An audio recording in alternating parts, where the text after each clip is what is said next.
अस्सलाम वालेकुम वरहमतुल्लाहि वबरकातुहू। दोस्तों, आउं आहियां अली हसन अब्बासी।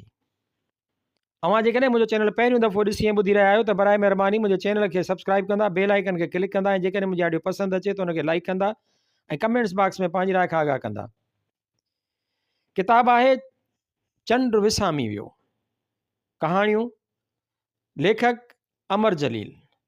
छापो पहिरियों मार्च 2009 ईस्वी। छापो ॿियो जनवरी 2011 ईस्वी। छापो टियों 2014 ईस्वी। छापाईंदड़ काछो पब्लिकेशन कराची सिंध। डेडिकेशन अरपना इंतिसाब। सिंध वतन में बेवतन थी वञण वारनि जे नाले जन सिंध जो उरूज ॾिठो हो ऐं हींअर सिंध जो ज़वाल ॾिसी रहिया आहिनि। अमर जलील। पहिरें छापे जी आत्मकथा। मां कंहिंखे ॻोल्हियां थो। कुझु माण्हू ॾाढा यादि ईंदा आहिनि, खेनि विसारणु असांजे वस में न हूंदो आहे। के माण्हू पंहिंजे आमद सां असांजी ज़िंदगीअ में मुस्बत या मनफ़ी तब्दीलियुनि जो सबबु थी पवंदा आहिनि। अहिड़ा माण्हू असांजे वजूद में मुस्तक़िल हैसियत जा मालिक थी पवंदा आहिनि। मुंहिंजूं यादूं मुख़्तलिफ़ अलामतुनि सां मुंसलिक आहिनि। अहिड़ियुनि अलामतुनि में मौसीक़ी, ख़ुशबू, खंडर, पुराणनि किताबनि जा दुकान ऐं कबाड़ खाना सरे फ़हरिस्त आहिनि। पाकिस्तान थिएटर्स ऐं नेशनल थिएटर्स में 1961 खां 1963 ईस्वी मुंहिंजनि ड्रामनि जे हीरोइन रिहाना सिद्दीकी हमेशह लता मंगेशकर जो हिकु गीत वराए वराए ॿुधंदी हुई। मिट्टी से खेलते हो बार बार किस लिए, टूटे हुए खिलौनों से प्यार किस लिए। अॼु बि जॾहिं मां 50 साल पुराणो लता जो गीत ॿुधंदो आहियां तॾहिं रिहाना जहिड़ी जाॻंदी मुंहिंजनि अखियुनि आॾो अची बीहंदी आहे। सांवरी सलोणी हमेशह मुरकंदड़, अलाए छो इहो गीत ॿुधी अक्सर रोई पवंदी हुई। ज़िंदगीअ जेकॾहिं वफ़ा कई ऐं पाण खे पाकिस्तान थिएटर्स ऐं नेशनल थिएटर्स में तबाह कंदड़ 2-2.5 सालनि जी कथा लिखण ते आमादा करे सघियुसि तॾहिं रिहाना सिद्दीकीअ जो ज़िक्र ज़रूरु कंदुसि। रेडियो पाकिस्तान कराचीअ में हिकिड़े ॾींहुं स्टेशन डायरेक्टर ताहिर शाह हिकु ॾाढी सुहिणी छोकिरीअ खे मुंहिंजे ऑफिस में वठी आयो ऐं चयाईं त अॼु खां हिना हाशमी तुंहिंजे कमरे में तोसां गॾु वेहंदी। पोइ वेंदे वेंदे खिलंदे चयाईं, मूंखे ख़बर आहे त तूं बेज़र क़िस्म जो माण्हू आहीं। हिना हाशमी अफ़गान पर्शियन सर्विस में स्टाफ आर्टिस्ट हुई ऐं ईरानी नस्ल जी हुई। शक्ल शबीह, ॻाल्हाइणु ॿोलाइणु, कपिड़े लटे ऐं रख रखाव में पंहिंजो मट पाण हुई। ख़ुशबू जी दिलदादा हुई, तरह तरह जा परफ्यूम इस्तेमालु कंदी हुई, पर अक्सर मख़सूस क़िस्म जो परफ्यूम लॻाईंदी हुई। इतफ़ाक़ सां अॼु बि जॾहिं उन ख़ुशबू जो झुटो किथां ईंदो आहे तॾहिं ख़ुशबू सां गॾु हिना हाशमी बि हली ईंदी आहे। आत्मकथा में रेडियो पाकिस्तान जो जॾहिं तफ़सीली ज़िक्र ईंदो तॾहिं हिना हाशमीअ जो ज़िक्र बि ईंदो। हिना हाशमीअ जे हवाले खां सवाइ रेडियो पाकिस्तान जो हवालो बेमानी थी पवंदो। असली नाले बदिरां मूं संदसि ज़िक्र फ़र्ज़ी नाले सां कयो आहे। कुझु दोस्तनि ऐं साथियुनि मुंहिंजे ज़िंदगीअ में दाइमी जाइ वालारे छॾी आहे। हिते मां रुॻो लिखियल लफ़्ज़ जे हवाले सां ॻाल्हि कंदुसि। कमर शहबाज़ 1955 ईस्वी जंहिं मूंखे ॿांह खां वठी अदब जी बारगाह ॾांहुं वेंदड़ दग ॾेखारियो। इरशाद राऊ 1974 ईस्वी जंहिं मूंखे उर्दू में लिखण लाइ आमादा कयो। मूं हिन जे हफ़्तेवार रिसाले अल फ़तह लाइ 1974 खां 1980 ईस्वीअ ताईं लिखियो। हमीद आख़ुंद 1968 ईस्वी जंहिं मूंखे अंग्रेज़ीअ में लिखण लाइ राज़ी कयो ऐं ॾुखिए खां ॾुखिए वक़्त में मूंखां परे न थियो। मुल्क सां बग़ावत ऐं नौजवाननि में कुफ़र जो प्रचार करण जहिड़ा लेख लिखण जे इल्ज़ामनि में जंहिं समय मूं ते महकमाती इंक्वायरियूं हलंदियूं हुयूं, हमीद आख़ुंद हर साल शाह लतीफ़ जे मेले ते मूंखे भिट शाह घुराईंदो हो। उन वक़्तु पाण सेक्रेटरी कल्चर हो। मूंखे एॾो मान ऐं मर्तबो ॾींदो हो जो मां फ़क़ीर शशदर थी पवंदो हुउसि। गेस्ट हाउस में जेके कमरा आफ़त क़िस्म जे कामोरनि, वज़ीरनि ऐं MNAs लाइ हूंदा हुआ, उन्हनि कमरनि मां हिकु कमिरो मुंहिंजे हवाले करे छॾींदो हो। मेले जा 3-4 ॾींहं मां उन कमरे में लिखंदो हुउसि, पढ़ंदो हुउसि ऐं अकेलो मेले में पियो घुमंदो हुउसि। गवर्नर अचिणो हुजे या वज़ीर आला अचिणो हुजे, सिक्योरिटी खणी केॾी बि सख़्तु छो न हुजे, हमीद कंहिं बि अहलकार खे मुंहिंजे वेझो अचणु न ॾींदो हो। वरना डिंगनि खां बि गेस्ट हाउस जा कमरा सिक्योरिटी ख़ातिर ख़ाली कराया वेंदा हुआ। सन 2000 ईस्वीअ में मरकज़ी सरकार पारां मुंहिंजे लाइ प्राइड ऑफ परफॉर्मेंस एवॉर्ड जो ऐलान थियो। उन में हमीद जो हथ ऐं अहम अमल दख़ल हो। उहो मुंहिंजो अनुमान आहे। हमीद आख़ुंद खे मुंहिंजी फ़क़ीरानी तबियत जी ख़बर आहे। मां शायदि एवॉर्ड वठण खां इनकार करे छॾियां, मूंखे सम्झाईंदे कुझु हिन रीति चयो हुआईं, हुकूमतुनि ऐं मुल्क बाबति सख़्तु रवैयो रखण जे बावजूदि जेकॾहिं सरकार तोखे एवॉर्ड ॾेई रही आहे त उहा सरकार जी मजबूरी ऐं तुंहिंजी मञता आहे, इनकार न कजांइ। कुझु ॾींहंनि ताईं मूंखे रखी रखी ख़्यालु ईंदो रहियो त यानपाल सारतर वांगुरु नेशनल एवॉर्ड वठण खां इनकार करे छॾियां, सिधो वञी सारतर खे कुल्हो हणां। अदब में कदु वधाइण जो अहिड़ो आसान नुस्ख़ो मूंखे वरी हथु न ईंदो। तॾहिं मूंखे हरीड़ में कुए वारी कहाणी यादि आई हुई। हरीड़ कच्छ में करे मां कुओ वॾो पंसार थी न सघंदुसि। मां ॿुॾतर में पइजी वियो हुउसि। अजीब इतफ़ाक़ आहे, 1962 ईस्वीअ में कूंज रिसाले तरफ़ां बम्बईअ में हिंदु सिंध कहाणी चटाभेटीअ थी हुई। उन चटाभेटीअ में मुंहिंजी कंहिं कहाणीअ खे पहिरियों इनाम मिलियो हो। मुल्क में अयूबी आमिरत जो दौर ऐं ज़ोर हो। उन वक़्तु सवाल उथियो हो त नासाज़गार हालतुनि में हिंदुस्तान मां मिलंदड़ इनाम क़बूल करणु घुरिजे या क़बूल न करणु घुरिजे। पहिरें भेरे ऐं ॿिए भेरे जॾहिं पाकिस्तान राइटर्स गिल्ड तरफ़ां इनाम आछियो वियो हो, तॾहिं बि मुल्क में मार्शल लॉ लॻल हुई। सूफ़ी कहाणियूं ऐं कालम लिखण करे पहिरें दफ़े जॾहिं शाह लतीफ़ एवॉर्ड मिलियो हो सन 2000 ईस्वी, तॾहिं बि मुल्क में मार्शल लॉ हुई। ॿिए दफ़े सन 2007 में जॾहिं टिनि ॿोलियुनि अंग्रेज़ी, सिंधी ऐं उर्दूअ में सूफ़ी मत जो प्रचार करण सबबि शाह लतीफ़ एक्सीलेंस एवॉर्ड ॾिनो हुआऊं, तॾहिं बि मुल्क में मार्शल लॉ जो बदतरीन दौर हो। अखिल भारत सिंधी साहित्य सभा हिंदुस्तान तरफ़ां मूंखे नेशनल एवॉर्ड ॾिनो हुआऊं, तॾहिं बि मुल्क में मार्शल लॉ हुई ऐं सन हो 2006 ईस्वी। साॻी तरह पाकिस्तान टेलीविज़न इस्लामाबाद सेंटर तरफ़ां 10 सालनि 1991 खां 2000 जो outstanding best play writer drama नवीस जो जॾहिं एवॉर्ड ॾिनो हुआऊं, तॾहिं बि आमिरियत जो दौर हो।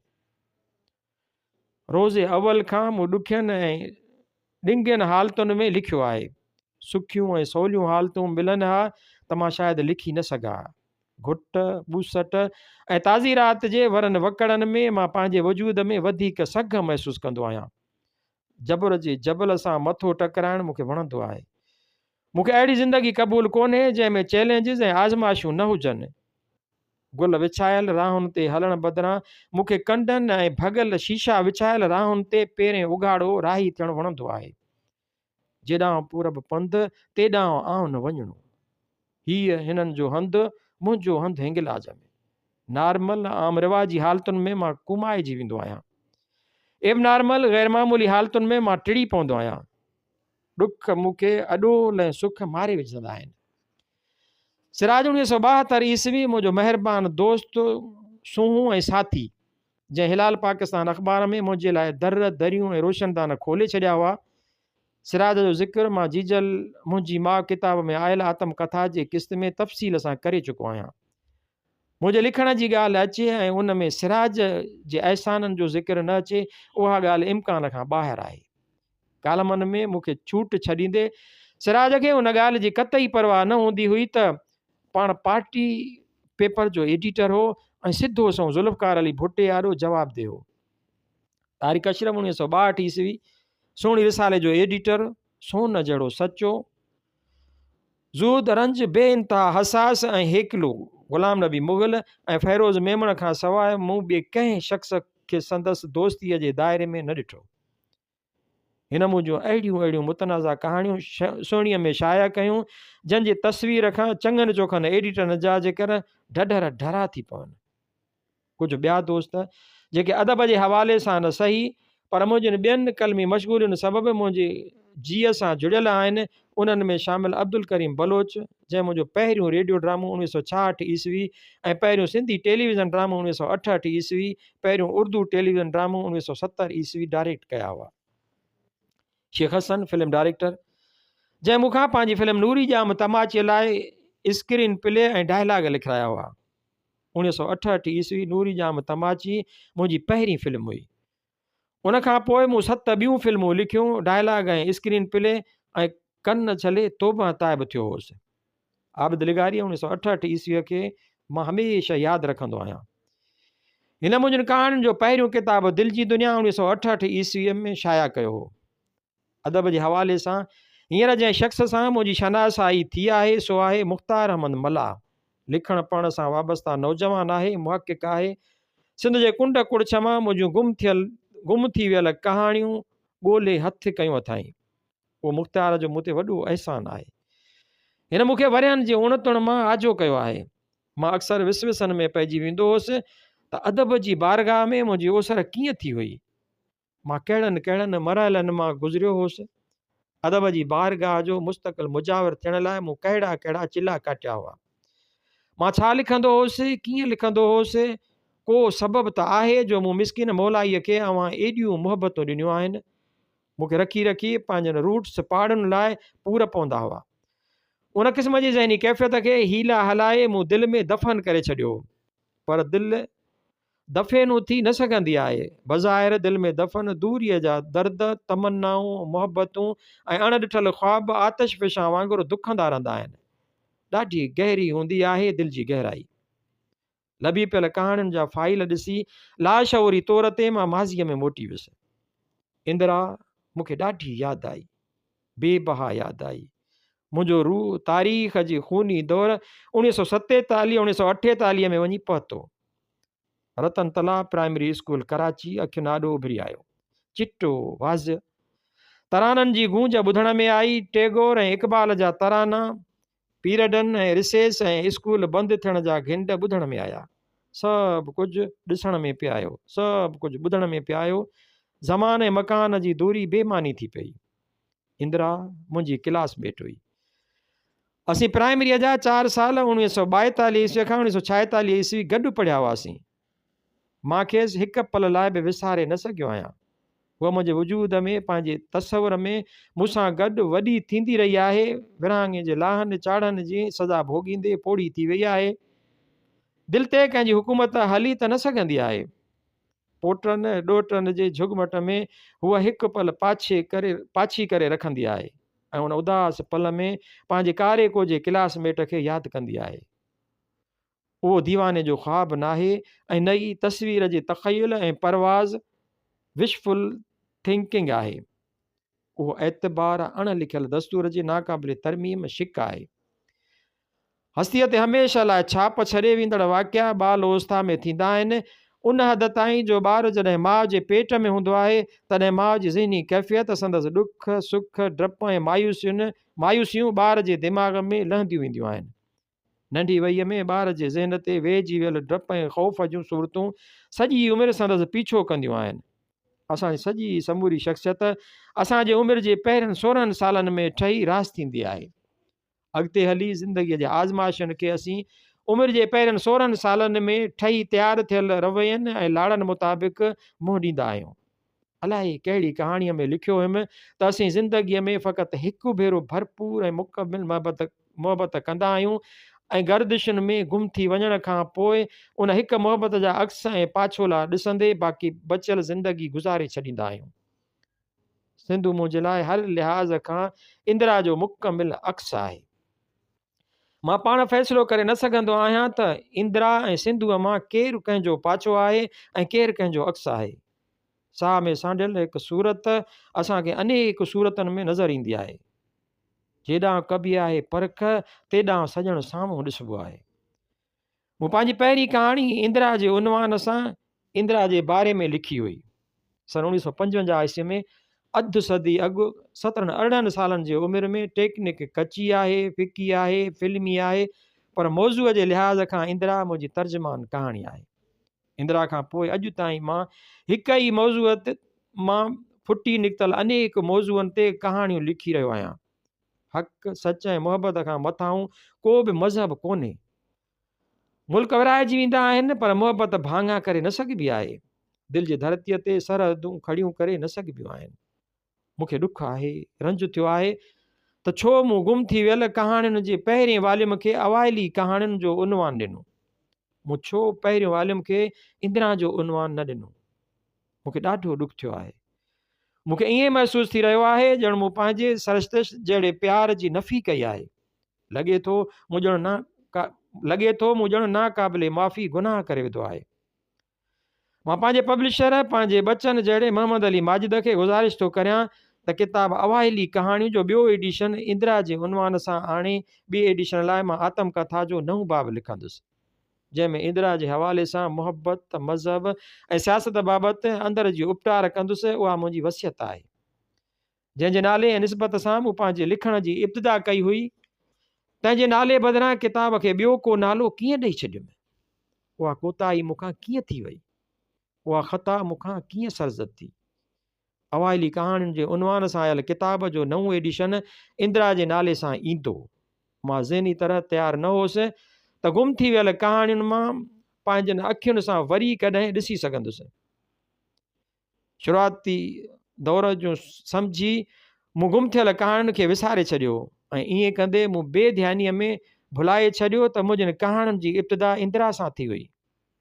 कहाणी इंदिरा मुंहिंजे पीढ़ जो पथर हो, उहो ई पथर अॻिते हली मुंहिंजो कुतबो थींदो। इंदिरा मुंहिंजी इब्तिदा, इंदिरा मुंहिंजी इंतिहा आहे। मुंहिंजे लाइ ईश्वर ऐं अलाह हिकु ई हस्तीअ जा ॿ नाला आहिनि। बेड़े चूंडे हथ करे गुम थियल कहाणियुनि जो ज़ख़ीम मुसविदो मूंखे ॾेई मुख़्तियार मल्हाह हलियो वियो। कहाणियुनि जो अंबार ॾिसी यकीन न पियायो त मूं एॾी तादाद में कहाणियूं लिखियूं हुयूं ऐं हिंदु सिंध जे रिसालनि में मग़ज़ननि खे मोकिलियूं हुयूं। सिज उभरण सां मुंहिंजे वजूद में ऊंदहि थी वेंदी आहे। मां ॾींहं ॾिठे लिखी पढ़ी न सघंदो आहियां। पोइ जीअं जीअं सिज लहणु शुरू थींदो आहे ऐं सांझीअ खां पोइ आसमान मां ऊंदहि जी चादर धरतीअ ते लहणु लॻंदी आहे, मुंहिंजे अंदर में उजालो थी पवंदो आहे। का जोति जली पवंदी आहे।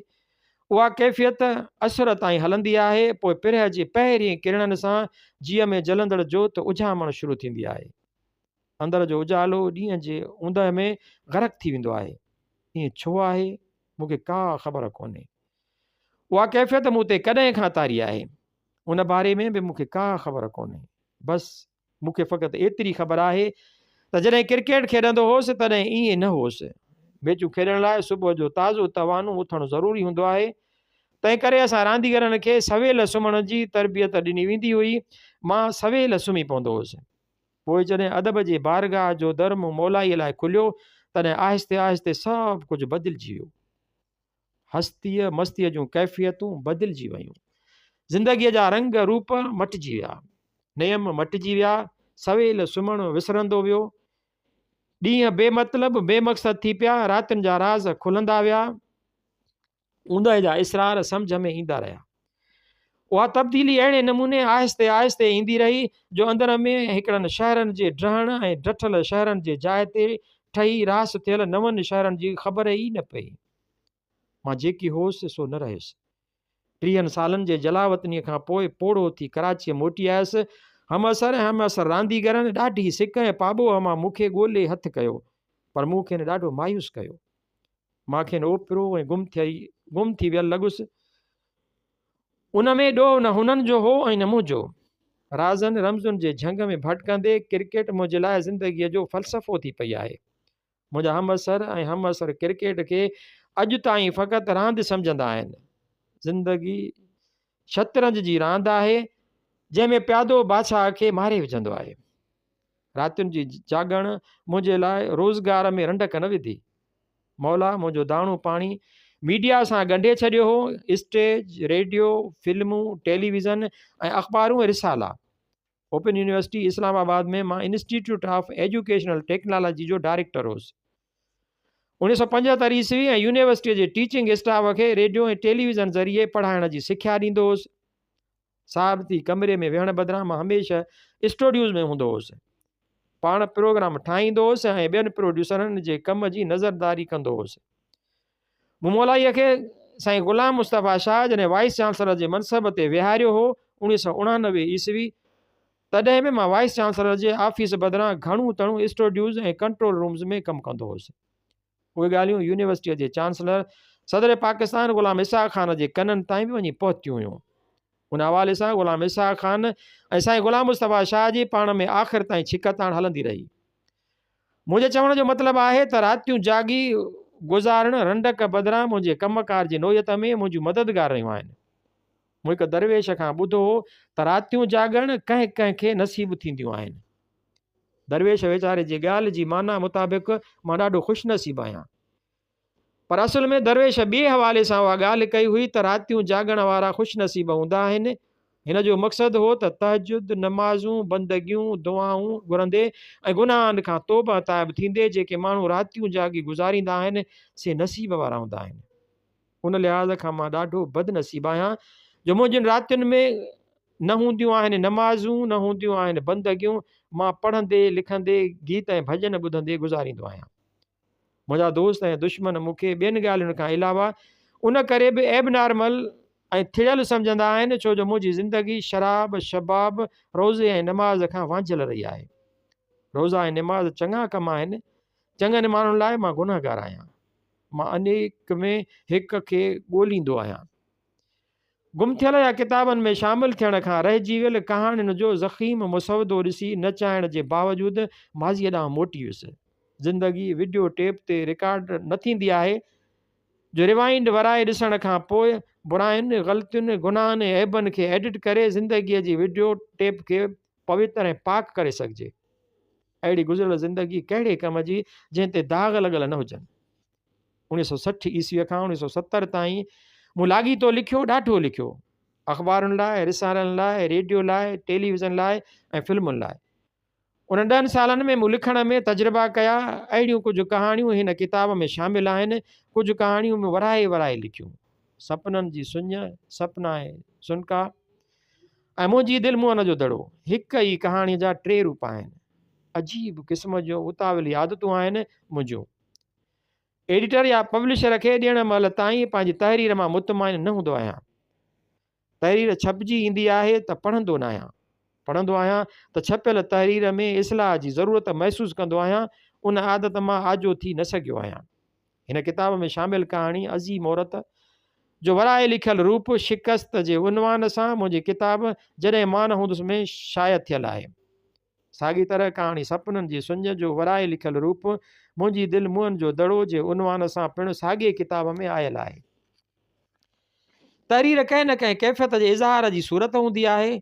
असीं सभई लिखंदा आहियूं, कुझु ॿुधाइण लाइ, कुझु सम्झाइण लाइ, पंहिंजे ग़म ऐं गुस्सो ज़ाहिर करण लाइ, वहमनि ऐं सौदावनि जी उपटार लाइ, ख़ौफ़ ऐं ख्वाबनि जी तशरीह लाइ। लिखण हर सूरत में कम्युनिकेशन आहे। कम्युनिकेशन जेतिरी सवली, सिधी ऐं सादी ओतिरो अव्हां जी कैफ़ियत खे मुयसर नमूने पढ़ंदड़ ताईं पहुचाईंदी। ॾुखे खां ॾुखे ऐं हसास खां हसास मौज़ू जहिड़ो मज़हब, एतिक़ाद ऐं ईमान मुंझारो पैदा कंदड़ तरीक़े बदिरां पैरोलियुनि खां आजी सवली ऐं सादी नमूने सम्झाए सघिबा आहिनि। रहिजी वियल कहाणियुनि जो मुसवदो पढ़ंदे मूं महसूसु कयो आहे त मां नवाण लाइ तजुर्बा कंदे इज़हार जे तजरीदी एब्स्ट्रैक्ट तरीक़े में वञी पियो आहियां। कहाणीअ खे मुख़्तसर नमूने बयानु करण जो ॾांहुं बि मूंखे उन्हनि 10 सालनि 1961 खां 1970 में मिलियो। कुझु सालनि खां पोइ जॾहिं सिराज मूंखे हिलाल पाकिस्तान में लिखण लाइ बुक कयो हो तॾहिं उहो ॾांहुं मुंहिंजे ॾाढी कमु आयो हो। वींदे जो वेझड़ाईअ वारे दौर ताईं मूं अंग्रेज़ी, सिंधी ऐं उर्दू अख़बारनि लाइ उन ॾांहुं जे आधार ते कालम लिखिया आहिनि। उन 10 सालनि दौरान मूं लिखण में इज़हार जे ॾांहुं में नित नवां रुख आज़माया। मां ॾाढो ख़ुशनसीब आहियां जो शुरूआती दौर में मूंखे फ़राख़ दिलि एडिटर मिलिया हुआ। नए तजुर्बे लाइ मूं ते का बि झल पल न हूंदी हुई। मूंखे छूट छॾे ॾिनो हुओ। मां एतिरे क़दुरु त बेबाकीअ सां लिखंदो हुउसि जो रसूल बख़्श पलीजे मुंहिंजे लाइ ॻाल्हाईंदे कुझु हिन रीति चयो, जंहिं ॾींहुं अमर जली ॾात जे शहज़ोर घोड़े खे लगाम विझी क़ाबू कयो तंहिं ॾींहं खां पोइ हू पुठि वराए पोइते न ॾिसंदो। अॼु सोचे रहियो आहियां त रसूल बख़्श पलीजे जहिड़ो ॾाहो जेकॾहिं मूंखे क्रिकेट खेॾण वारे दौर में मिले हा त मां शायदि तहमुल रिस्ट्रेंट सां खेॾी सघां हा ऐं घणे अरसे ताईं खेॾी सघां। बैटिंग कंदे को फास्ट बॉलर बाउंसर या उको बॉल उछलाईंदो हो त मुंहिंजो जुनून चरियाप जे हद पार करे छॾींदो हो। जुनून में अची मां संदसि हर बॉल ते चौको या छको हणण जी कोशिशि कंदो हुउसि। नतीजो उहो निकिरंदो हो जो चङी चौकी बैटिंग कंदे उबतो सुबतो शाट हणी आउट थी सिधो वञी पवेलियन में वेहंदो हुउसि। कंहिं बि कोच सिख्या ॾींदड़ मूंखे जुनून ते ग़लबो हासिलु करण जी तलक़ीन न कई हुई। को बि कोच मुंहिंजे लाइ रसूल बख़्श पली जो साबित न थियो। 1961 ईस्वीअ खां 1970 ईस्वीअ ताईं मूं हिंद सिंध जे हर रिसाले लाइ लिखियो। उन 10 सालनि दौरान 1962 में कूंज रिसाले बम्बई पारां करायल हिंद सिंध कहाणी चटाभेटीअ में मुंहिंजी कहाणी सोजरो खे पहिरियों इनाम मिलियो। रूअरियाण रिसाले हैदराबाद पारां अरोड़ जो मस्त खे 1964 ईस्वीअ जी बहितरीन कहाणी करार ॾिनो हुयो। उन्हनि 2 मंताउनि मूंखे दिलि खोले लिखण लाइ उत्साह ॾिनो। मूंखे यकीन अचणु लॻो त मां लिखण लाइ पैदा थियो आहियां। लिखण खां सवाइ मां को बि कमु ढंग सां करे न सघंदुसि। उन 10 सालनि दौरान मुंहिंजनि कहाणियुनि जो हिकु किताबु शाया थियो, दिलि जी दुनिया, जंहिंखे पाकिस्तान राइटर्स गिल्ड ऐं सिंधालाजी सिंध यूनिवर्सिटी पारां इनाम मिलियो। दिलि जी दुनिया सां गॾु ॿिए किताब जॾहिं मां न हूंदुसि जो मुसवदो बि तयारु थी वियो हो। दिलि जी दुनिया जो पब्लिशर आबिद लिगारी ॾाढो नेक परहेज़गार ऐं रोज़े निमाज़ जो पाबंद हो। मूं गुनाहगार जो किताबु शाया करण ते संदसि वालदेन ऐं मिटनि माइटनि संदसि सर्ज़निश कई हुई। हिन किताब जॾहिं मां न हूंदुसि शाया कराइण में का दिलचस्पी न ॾेखारी। जॾहिं मां न हूंदुसि छपाइण जो कमु अशोक गंगवाणी हथ में खयो। मुंहिंजो को नंढो भाउ हुजे हा त हू बहु अशोक जहिड़ो हुजे हा। मूं साल ॾेढ लाइ NGV हाई स्कूल में पढ़ायो हो। 1962 ईस्वी तॾहिं अशोक मैट्रिक में पढ़ंदो हो। अॻिते हली 1972 ईस्वी अशोक हिलाल पाकिस्तान अख़बार जो मैनेजर थियो ऐं अख़बार जी सर्कुलेशन चोट चाढ़े छॾियईं। दिलि जी दुनिया शाया थियण जे सवा साल खां पोइ अशोक पंहिंजी मोहन जोदड़ो पब्लिकेशन्स पारां 1971 ईस्वीअ जी शुरूआति में जॾहिं मां न हूंदुसि शाया कयो। ॿिए किताब खे पिणु पाकिस्तान राइटर्स गिल्ड तरफ़ां पज़ीराई मिली। जॾहिं मां न हूंदुसि जे उनवान बाबति कुझु ॿुधाइणु ज़रूरी सम्झां थो। जॾहिं मां न हूंदुसि असुल में लक्ष्मण कुमल जी हिकु स्टेज ड्रामे जो उनवान हो ऐं उनवान मूंखे ॾाढो वणियो हो। मूं लक्ष्मण कुमल खां इजाज़त घुरी त पंहिंजी हिकु कहाणीअ लाइ जॾहिं मां न हूंदुसि उनवान रखण जी इजाज़त ॾिए। हिन इजाज़त ॾेई छॾी। उन कहाणीअ जे निस्बत सां मूं पंहिंजनि कहाणियुनि जे ॿिए किताब खे नालो ॾिनो जॾहिं मां न हूंदुसि। हिकु दफ़ो ॿीहर वरजाए छॾियां त हिकु साईअ में वेही आत्मकथा लिखणु मुंहिंजे वस जी ॻाल्हि न आहे। मां उतावलो अणथाईको ऐं बिना कंहिं तरतीब जे ज़िंदगी गुज़ारण वारो शख़्स आहियां। मां पंहिंजे लाइ अॻुवाट कुझु बि तइ करे न सघंदो आहियां। जेकॾहिं कुझु तइ करे वेहंदो आहियां त उहो मुंहिंजे मथां बोझ थी पवंदो आहे। जेकॾहिं उहो तइ करे छॾियां त ईंदड़ हफ़्ते हैदराबाद वेंदुसि त पोइ समूरो हफ़्तो मुंहिंजे लाइ भार थी पवंदो आहे। बिना प्लानिंग तरतीब जे ज़िंदगी गुज़ारणु मुंहिंजी आदत थी पई आहे। अहिड़ी सूरत में उहो फ़ैसिलो करे छॾणु त हिन साल 2009 ईस्वी डिसंबर ताईं आत्मकथा लिखी पूरी कंदुसि मुंहिंजे लाइ मुमकिन न आहे। मुंहिंजी चइनी तरफ़ जेकी कुझु थी रहियो आहे तारीख़ जहिड़े नमूने पासा वराए रही आहे तंहिंखे नज़रअंदाज़ करे फ़क़ति आत्मकथा लिखणु मुंहिंजे लाइ ॾाढो ॾुखियो कमु आहे। हिकु हिकु वाक्य हिकु हिकु वारदात में मूंखे कहाणी नज़र ईंदी आहे। आत्मकथा लिखण लाइ मूं हिकु ॿी वाट ॻोल्हे लधी आहे। नओं तर्ज़ु आहे, नओं तजुर्बो आहे। उहा अनोखी वाट मूं तॾहिं वरिती हुई जॾहिं अलाए कंहिं मूंखे नवाब शाह बाबति कुझु लिखण लाइ चयो हो। तॾहिं मूं नवाब शाह जी तारीख़ जाग्राफी लिखण बदिरां नवाब शाह में गुज़ारियल पंहिंजे 3 सालनि जे अरसे दौरान पेश आयल युद्ध, सोच सम्झ में आयल तब्दीलियुनि ऐं बातिनी दुनिया जे राज़नि ऐं रमज़ुनि तां खजंदड़ परदनि जो ज़िक्र कयो हो। उहा मुंहिंजी आत्मकथा जी हिकु किस्त हुई। उनखां पोइ मूं अनेक मज़मून लिखिया आहिनि जेके असल में मुंहिंजे आत्मकथा जो हिकु हिकु बाब आहिनि। मोहम्मद अली माजिद जी छपायल ऐं गुल हसन कलमतीअ जी लिखियल तहक़ीक़ ऐं तारीख़ी किताब कराची सिंध जी मारवी लाइ महाग में मूं आत्मकथा जो बाब लिखियो आहे। आत्मकथा जे छिड़ किस्तुनि खे नौजवान महक़क़ मुख़्तियार अहमद मल्लाह गॾु करे रहियो आहे। मल्लाह उहे 16 किस्तूं बि हथु कयूं आहिनि जेके 1992 धारे इबरत मक़ज़दनि में शाया थियूं हुयूं ऐं उहे किस्तूं ज़फ़र जूणे जे 2007 में पंहिंजे सिमाही रिसाले व्यूज़ एंड ओपिनियन में ॿीहर छापियूं हुयूं।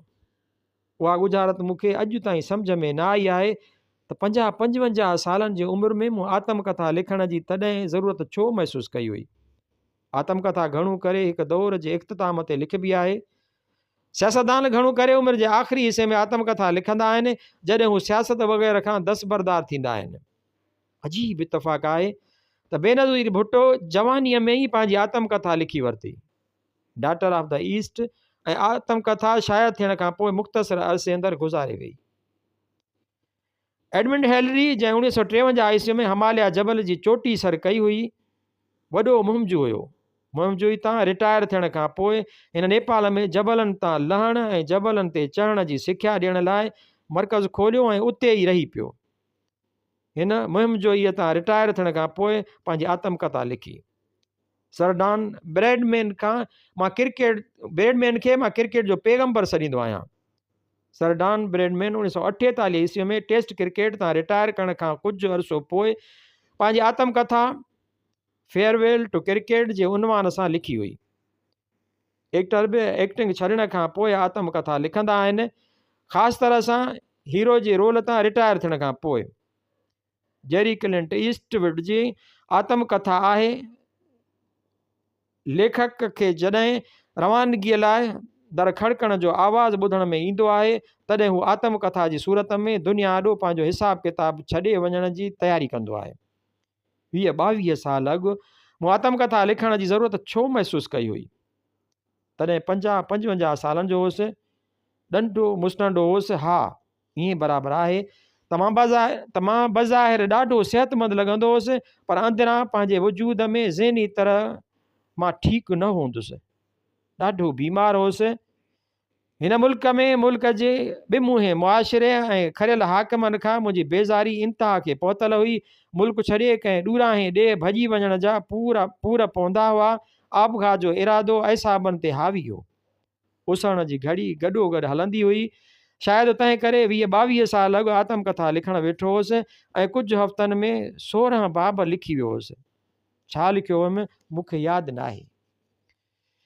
हींअर हिन वक़्तु हिन महिल जॾहिं मां 73 सालनि जो थियो आहियां, मुंहिंजी ज़हनी कैफ़ियत उहा ई आहे जेका अॼु खां 22 साल अॻु हुई। बल्कि ईअं चवां त हिन मुल्क ऐं मुल्क जी मसनूई ऐं रियाकार हाकमनि ऐं मुआशिरे खां मुंहिंजी बेज़ारी आसमाननि खां अॻिते निकिरी वई आहे। आबघात जा पूर पचाईंदो आहियां, पर वरी ख़्यालनि जे ॼार मां निकिरी ईंदो आहियां। ऐं फ़र्क़ु फ़क़ति एतिरो आहे जो हींअर अहिड़े अज़ाब खे बर्दाश्त करण जी मूं में सघ पैदा थी पई आहे। मुंहिंजी अहिड़ीअ ज़हनी कैफ़ियत खे खुड़क सभ खां अॻु अमेरिका में डॉक्टर मज़हर लाखे खे पई हुई। Sindhi association of North America साना जे सॾ ते 1999 ईस्वीअ में अमेरिका वियो हुउसि। डॉक्टर मज़हर लाखो सना जो प्रेसिडेंट हो। फंक्शन 3 ॾींहं लॉस एंजलिस में हलियो हो। चौथे ॾींहुं डॉक्टर मज़हर लाखो मूंखे सेंट लुइस में पंहिंजे घर वठी वञी रहायो। संदसि ॿार बचा त ॾींहंनि में सिंध आयल हुआ। मां 3 ॾींहं डॉक्टर लाखे वटि हुउसि। हिन मूंखे उन ज़माने खां पढ़णु शुरू कयो हो जॾहिं पाण मेडिकल जो स्टूडेंट हो। चौथे ॾींहुं अमेरिका मां रवानो थी 5 ॾींहुं इस्लामाबाद पहुतुसि। 6 ॾींहुं डॉक्टर मज़हर लाखे जो अमेरिका मां फ़ोन आयो। हिन फ़ोन ते अधु कलाक मूंसां ॻाल्हायो। संदसि तफ़सीली गुफ़्तगूअ जो हासिल मतिलबु हो त मुंहिंजी ज़हनी कैफ़ियत तशवीशनाक हद ताईं बिगड़ियल आहे, जंहिंजो हिकदमि इलाजु ज़रूरी आहे। मूंखे ख़बर हुई त डिघे अरसे खां मुंहिंजी ज़हनी कैफ़ियत ठीकु न हुई। न्यूरोलॉजिस्टनि ऐं साइकेट्रिस्टनि मुंहिंजो इस्लामाबाद में वरियनि ताईं इलाजु कयो हो, पर खड़ तेल न निकितो हो। जीअं त मूंखे पंहिंजी ज़हनी कैफ़ियत जे असबाबनि जी ख़बर हुई, तंहिं करे मां साइकाट्रिस्टनि सां बहस करे सघंदो हुउसि। हिकिड़े नौजवान साइकाट्रिस्ट कावड़ विचां चयो, जेकॾहिं हिन मुल्क में मुल्क जे मुआशिरे खां बीमार थियण जी हद ताईं बेज़ार आहीं त पोइ हीउ मुल्क छॾे छो नथो वञे? वराणियो हुयुमि, बदकिस्मतीअ सां हिन मुल्क में धरतीअ जो उहो हिसो बि आहे जंहिंसां मूंखे इश्क़ आहे। हिन मूंखे लाइलाज मरीज़ सम्झी पंहिंजी क्लिनिक मां कढी छॾियो। उहे ॻाल्हियूं मूं डॉक्टर मज़हर लाखे खे ॿुधायूं हुयूं। डॉक्टर लाखे सलाह मशवरे खां पोइ मूंखे लंदन में प्रैक्टिस कंदड़ ऐं बरतानिया जे आला माहिर नफ़्सियात डॉक्टर ग़ुलाम मुस्तफ़ा सुमरो जी निगहदाश्त में ॾेई छॾियो। गुज़िरियल 10 सालनि खां डॉक्टर मुस्तफ़ा सुमरे जी हिदायतुनि मूजिबि दवाऊं वठी रहियो आहियां। अणसिधी तरह डॉक्टर लाखे ऐं डॉक्टर मुस्तफ़ा सुमरे चई छॾियो आहे त उहे दवाऊं मूंखे सॼी उमिरि वठणियूं आहिनि। डॉक्टर मुस्तफ़ा सां इंटरनेट ते राब्तो रहंदो आहे। हिन बि मूंखे उन वक़्तु पढ़ियो हो जॾहिं शागिर्दु हूंदो हो। डॉक्टर ग़ुलाम मुस्तफ़ा सुमरो जी सार संभाल हेठि मां बीमार थियण खां अॻु वारी ज़हनी कैफ़ियत तरफ़ मोटी वियो आहियां। बल्कि ईअं चवां त मां 25-26 वरियनि वारी ज़हनी कैफ़ियत तरफ़ हलियो वियो आहियां। कम फ़हम ऐं कम ज़रफ़ हाकिमनि खां बेहदि बेज़ार ऐं हालतुनि खां सख़्तु चेड़ाक थी पवण जे बावजूदि मां हिते रहंदुसि, पंहिंजे एतिराज़नि ऐं इख़्तिलाफ़नि जो तहरीरुनि में इज़हार कंदुसि, जंग हाराइण जे बावजूदि मैदान न छॾींदुसि। हक़ जी राह हिकु हूंदी आहे, उन राह तां वापसि न वरिबो आहे। कूड़ खे कूड़ चवणो आहे, दगा ऐं फ़रेब खे दगा छॾिणो आहे। तारीख़ी दॿड़ दोंस क़बूल करणी नाहे, बातिल आॾो भॼी पवणु क़बूल आहे, पर बातिल आॾो झुकणु हरगिज़ क़बूल न आहे। सच ऐं मुहबत खां मथां न को मुल्क आहे, न ई को मज़हब आहे। 10 सालनि 1961 ईस्वीअ खां 1970 ईस्वीअ जूं ॻाल्हियूं आत्मकथा जे हिकु बाब में बयानु करणु मुमकिन न आहे। उहे 10 साल मुंहिंजी ज़िंदगीअ जा अहम तरीन साल आहिनि, जंहिंमें किताब खे बेख़यालीअ में इंदिरा बदिरां अवाइली कहाणियूं नालो ॾिनो हुयमि। उन किताब में आयल आत्मकथा जे बाब में पिणु मूं उन्हनि 10 सालनि जो ज़िक्र कयो आहे। ॾाढो तवील ज़िक्र आहे, 2 क़िस्तुनि में पूरो थियणो न आहे। उन 10 सालनि जो ज़िक्र कंहिं न कंहिं सूरत में कंहिं न कंहिं हवाले सां आत्मकथा जे अनेक क़िस्तुनि में ईंदो रहंदो। उहे 10 साल 1961 ईस्वीअ खां 1970 ईस्वी मुंहिंजे लाइ फॉर्मेटिव यानी हतमी शक्ल ॾींदड़ साल हुआ। उन 10 सालनि में लिखियल कुझु कहाणियूं मुंहिंजनि पहिरियनि 2 किताबनि दिलि जी दुनिया ऐं जॾहिं मां न हूंदुसि में आयूं आहिनि। गुज़िरियल 40 सालनि खां उहे 2 किताब अव्हां लाइ बार बार शाया थी रहिया आहिनि। मूंखे अफ़सोस आहे त इख़लाक़ी तरीक़ेकार न हुअण सबबि किताबनि खे नई एडिशन जो क्रेडिट नथो ॾिनो वञे। जेकॾहिं हर साल न त हर ॿिए साल वरी शाया थियण जी सूरत में 2 किताबनि जा 20 एडिशन शाया थी चुका आहिनि। हिन किताब चंड विसामी वियो में पिणु उहे कहाणियूं आहिनि जेके मूं 1960 ईस्वीअ खां 1970 ईस्वीअ ताईं लिखियूं ऐं हिंद ऐं सिंध जे मुख़्तलिफ़ रिसालनि में शाया थियूं। उन्हनि कहाणियुनि मां जेकी कहाणी मुरवज अंदाज़ में लिखियल हुयूं, मां किताबनि में शामिलु कंदो वियुसि ऐं तजरीदी ऐं तजुर्बाती तर्ज़ में लिखियल कहाणियूं छॾींदो वियुसि। गुज़रंदड़ वक़्त सां गॾु मां उन्हनि आज़माइशी ऐं नई अंदाज़ में लिखियल कहाणियुनि खे विसारींदो वियुसि। उहे कहाणियूं जेकॾहिं ॻोल्हे हथु करे मुख़्तार मल्हाह मूं वटि खणी न अचे हा त शायदि उहे कहाणियूं मूंखे कॾहिं यादि न अचनि हा। मुख़्तार मल्हाह जो उहो चवणु त हिकु संजीदा पढ़ंदड़ जो हक़ु आहे त हू पंहिंजे पसंदीदा लेखक जूं समूरियूं तहरीरूं पढ़े ऐं उन्हनि जो अभ्यास करे, ख़ासि तरह सां उहे तहरीरूं जेके हिन शुरूआती दौर में लिखियूं हुयूं ऐं हिन लाइ पीढ़ जो पथर साबित थियूं। मुख़्तार मल्हाह जी उहा ॻाल्हि मूंखे दिलि सां लॻी आहे। हिकु पढ़ंदड़ जी हैसियत में मां पंहिंजनि महबूब लेखकनि जूं शुरूआती तहरीरूं ॻोल्हे पढ़ंदो आहियां। बर्ट्रैंड रसल जी अवाइली तहरीरुनि जी खोज कंदे मूंखे संदसि कहाणियुनि जो किताब मिली पियो। उहा मुंहिंजे लाइ हैरत अंगेज़ खोज न हुई, छो जो मूं बर्ट्रैंड रसल खे हमेशह जदीद मुफ़क्किर ऐं फ़िलसुफ़ जी हैसियत में पढ़ियो आहे ऐं बार बार पढ़ियो आहे। मूंखे ॾाढो तजुब लॻो त बर्ट्रैंड रसल कॾहिं कहाणियूं बि लिखियूं हुयूं। साॻी तरह शेख अयाज़ जे अवाइली तहरीरुनि जी तलाश कंदे मूंखे संदसि उर्दू कहाणियुनि जो किताब हथु लॻो। 60-70 साल पुराणनि मक़ज़ननि जी वर्क गर्दानी कंदे मूंखे उहो ॾिसी ताजुब थियो त असांजे साईं डॉक्टर नबी बख्श ख़ान बलोच कंहिं समय शाइरी बि कई हुई। तारिक अशरफ 1973 ईस्वीअ में अमर जलील नंबर शाया कयो हो।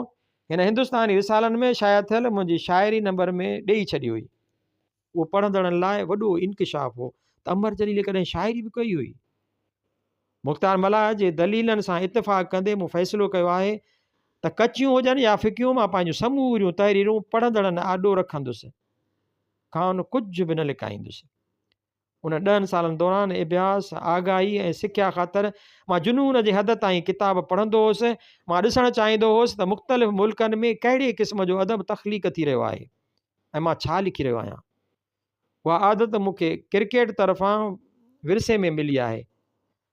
मां कशाला कढी ॾिसणु वेंदो हुउसि त ॿिया विकेट कीपर बैट्समैन कीअं विकेट कीपिंग ऐं बैटिंग करे रहिया आहिनि। मूंखे तरबियत मिलियल आहे त सिख्या जा दर कंहिं बि सूरत में बंदि थियणु न घुरिजनि। हर उमिरि सिखण जी उमिरि हूंदी आहे। हर पल असांजे तजुर्बे में इज़ाफ़ो कंदो आहे। हर गुज़रंदड़ घड़ी असांखे कुझु न कुझु सेखारींदी आहे। मूं पंहिंजे ज़िंदगीअ जा 25 साल फ़ासिलाती तरीक़े तालीम में सिख्या वठंदे ऐं सिख्या ॾींदे गुज़ारिया आहिनि। फ़ासिलाती तरीक़े तालीम जो बुनियादी कौल आहे त सिखण जो अमल जनम खां मरण ताईं जारी रहंदो आहे। अभ्यास दौरान के तहरीरूं मूंखे ॾाढो मुतासिर कंदियूं हुयूं। मां चाहींदो हुउसि त उहे ग़ैर मुल्की तहरीरूं तर्जुमो करे पंहिंजनि पढ़ंदड़नि खे पढ़ायां। मां कुझु कहाणियूं तर्जुमो कयूं हुयूं, पर 3-4 कहाणियुनि खां वधीक तर्जुमो करे न सघियो हुउसि। मूंखे पंहिंजनि तबज़ात तहरीरुनि लाइ एतिरी क़दुरु त झझो मवादु मिलंदो हो जो मां तर्जुमनि लाइ वक़्तु कढी न सघंदो हुउसि। जेकी 3 कहाणियूं तर्जुमो कयूं हुयमि, से 3 कहाणियूं मुख़्तलिफ़ मूड जूं आहिनि ऐं मूं हिन किताब में शामिलु कयूं आहिनि। ऐं अमरीकी लेखक विलियम सर्वियान जी कहाणी नांग गौर सां पढ़िजो, मख़फ़ी मानाउनि सां भरपूर कहाणी आहे। कहाणियूं ॿार ऐं ॿुढा ऐं साई मख अव्हांखे सोच में विझी छॾींदियूं। चंड विसामी वियो किताब में शामिलु कहाणियूं पढ़ंदे अव्हांखे 1961 ईस्वीअ खां 1970 ईस्वीअ वारनि सालनि में गुज़िरियल मुंहिंजी ज़िंदगीअ जा ओलड़ा ऐं अक्स नज़र ईंदा। 1961 खां 1970 ईस्वी वारनि 10 सालनि जी आत्मकथा जी नई किस्त मां ईंदड़ किताब में ॾींदुसि। उन किस्त में हिन किस्त दौरान अणपूरनि वाक्यनि, हादसनि, लाहनि ऐं चाढ़नि जो तफ़सीली ज़िक्र कंदुसि। रहिजी वियल किसनि खे उथलाईंदुसि, दिलि जे गुंबज़ में बंदि सदाउनि खे सॾींदुसि, वरी को पढ़ाॾो वरी को पढ़ला ॿुधंदुसि। मां अर्ज़ु कयां थो ऐं उहो अर्ज़ु वर्जाए वर्जाए कंदो रहंदुसि त मुंहिंजी आत्मकथा में तसलसुल तलाश करण जी कोशिशि न कजो, मोट में अव्हांखे मायूसी मिलंदी। अमर जलील, 1 मार्च 2009 ईस्वी, B702 Sand View Homes, Frere Town, Clifton, Karachi, Sindh.